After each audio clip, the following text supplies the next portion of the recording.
पितृमोक्ष अमावस्या ये सिर्फ एक अमावस्या का दिन नहीं है, बल्कि अपने एंसेस्टर्स के साथ, अपने पूर्वजों के साथ एक स्पिरिचुअल कनेक्शन बनाने का परफेक्ट टाइम। आज के दिन हम उन्हें याद करते हैं, उनका ध्यान करते हैं, उनके दिए हुए ज्ञान और उनके दिए हुए आशीर्वाद के लिए उन्हें ग्रेटिट्यूड एक्सप्रेस करते हैं और उनके सोल के पीस के लिए प्रे करते हैं। लेट्स बी रियल, कई सारे लोग अपने जिंदगी को आगे बढ़ाने में इतने ज्यादा व्यस्त हो जाते हैं, इतने बिजी हो जाते हैं कि अपने रूट्स को या तो भूल जाते हैं या तो अपने जड़ों को वो इग्नोर कर देते हैं। लेकिन पितृमोक्ष अमावस्या एक ऐसा दिन है या इवन पूरे श्राद्ध का ही समय एक ऐसा समय है जो एक रिमाइंडर देता है कि हम आज जो कुछ भी हैं वो अपने पूर्वजों की वजह से, अपने एंसेस्टर्स के आशीर्वाद की वजह से। कभी आपने नोटिस किया है कि लाइफ में रैंडम स्ट्रगल्स आते हैं, रैंडम प्रॉब्लम्स कहीं ना कहीं से, may be related to finances, relationship को लेकर या कुछ चीजों में रुकावटें आ जाना। देखिए, कई बार जब हमारे पूर्वजों की सोल को पीस नहीं मिलता है, उनके सोल को रिलीफ नहीं मिलता है, तो ये प्रॉब्लम्स हमें आती है।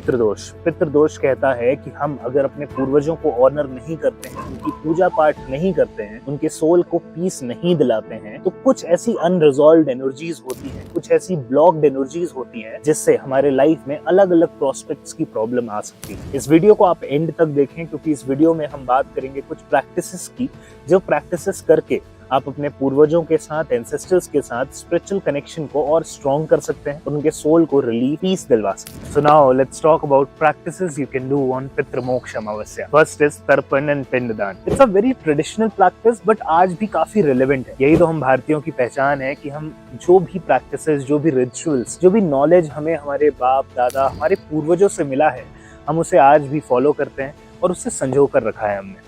So in this practice you offer water and sesame seeds, जिसे हम तिल भी कहते हैं, in the name of ancestors.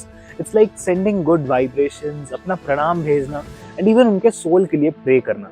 It's a very easy ritual, but the impact is very deep. दूसरा है feed and help others. किसी जरूरतमंद को खाना खिलाएं और उनकी मदद करें। इस दिन किसी नीडी या ब्राह्मण को खाना खिलाना या उनके लिए कुछ डोनेट करना is super powerful. It's believed कि इस दिन अगर आप किसी के भी नाम से कुछ दान देते हैं या कुछ डोनेट करते हैं तो इसकी एनर्जी सीधा एंसेस्टर्स के पास जाती है, सीधा एंसेस्टर्स को मिलती है और उनके आत्मा को शांति मिलती है। तीसरा है मॉर्निंग मेडिटेशन और मंत्र जाप।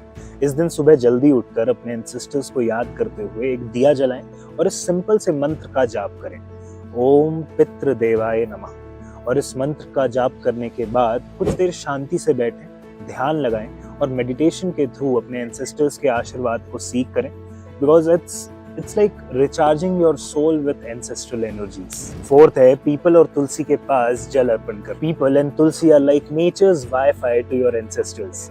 इन पेड़ों में पानी चढ़ाना और इस प्रैक्टिस के थ्रू ग्रैटिट्यूड एक्सप्रेस करना एक डीप स्पिरिचुअल कनेक्शन बनाता है। पितृमोक्ष अमावस्या के दिन जो एनर्जीज क्रिएट होती हैं या जो वाइब्रेशंस यूनिवर्स में होती हैं, उसका एम सिंपल, अपने रूट्स को रिस्पेक्ट देना। हम जितना अपने एंसेस्टर्स के नॉलेज, उनके ज्ञान या उनके आशीर्वाद को वैल्यू करेंगे, उतनी ही पॉजिटिव एनर्जीज, उतना ही हार्मनी, उतना ही प्रॉस्पेरिटी हमारे लाइफ में फैलती जाएगी। It's like grounding yourself spiritually and opening new doors for success and peace. जय माता दी, जय श्री राम।